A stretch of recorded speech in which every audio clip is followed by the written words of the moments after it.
এই বৃষ্টিপাত যখনই কেটে যাবে তখন যেহেতু বাতাস জলীয়বাষ্প দ্বারা সমৃদ্ধ থাকবে, সুতরাং বাতাসের তাপমাত্রার সাথে জলীয়বাষ্পের যে সম্পর্ক তাকে বলা হয় হিউমিডিটি ইন্ডেক্স। এই ইন্ডেক্সে দেখা যাচ্ছে যে আমরা তাপমাত্রা সারা বাংলাদেশে 30 থেকে আমরা রেকর্ড করতেছি প্রায় 34 ডিগ্রি সেলসিয়াসের মধ্যে। কিন্তু এই তাপমাত্রা কি আসলে ফিল লাইক টেম্পারেচারটা অনেক বেশি হতে পারে, কারণ বাতাসে জলীয়বাষ্পের পরিমাণ বেশি। হিউমিডিটি ইন্ডেক্সের ভ্যালুটা হতে পারে আপনার 36 থেকে 38 ডিগ্রি সেলসিয়াসের মধ্যে। সিলেট এবং তার পার্শ্ববর্তী এলাকায় সারি সারি মেঘমালা তৈরি হয় এবং স্থানীয়ভাবে ব্যাপক বৃষ্টিপাত ঘটায়। সুতরাং সিলেট, ময়মনসিংহ, রংপুর এইসব এলাকা বৃষ্টিপ্রবণ হয়ে পড়ে বর্ষাকালে।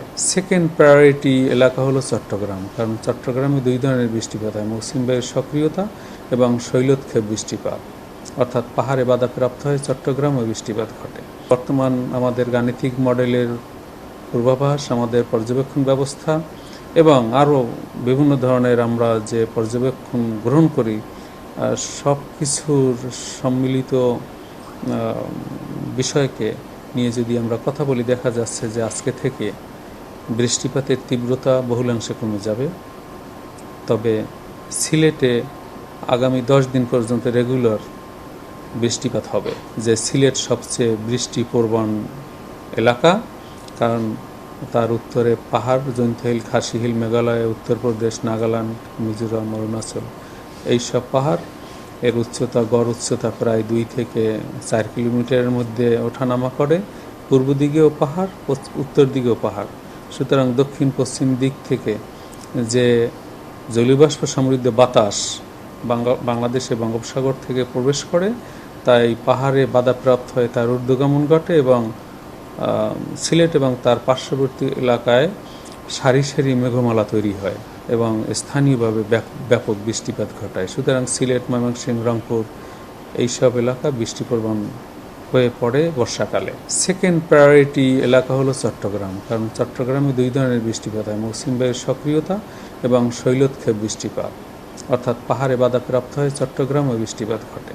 এরপরে ক্রমান্বয়ে বরিশাল, রাজশাহী, রংপুর এইসব এলাকায় বৃষ্টিপাত বেশি হয়। তো গত 2 দিন ধরে সারা বাংলাদেশেই থেমে থেমে বৃষ্টি হয়েছে। তবে বর্তমান আমাদের গাণিতিক মডেলের পূর্বাভাস, আমাদের পর্যবেক্ষণ ব্যবস্থা এবং আরও বিভিন্ন ধরনের আমরা যে পর্যবেক্ষণ গ্রহণ করি, সব কিছুর সম্মিলিত বিষয়কে নিয়ে যদি আমরা কথা বলি, দেখা যাচ্ছে যে আজকে থেকে বৃষ্টিপাতের তীব্রতা বহুলাংশে কমে যাবে। তবে সিলেটে আগামী 10 দিন পর্যন্ত রেগুলার বৃষ্টিপাত হবে। কোথাও কখনো কখনো হালকা থেকে মাঝারি ধরনের, কখনো কখনো ভারী বৃষ্টিপাতের সম্ভাবনা সিলেট এবং তার পার্শ্ববর্তী এলাকায় রয়েছে। ময়মনসিংহ রয়েছে, রংপুরেও তার তীব্রতা একটু কম থাকবে কিন্তু রয়েছে।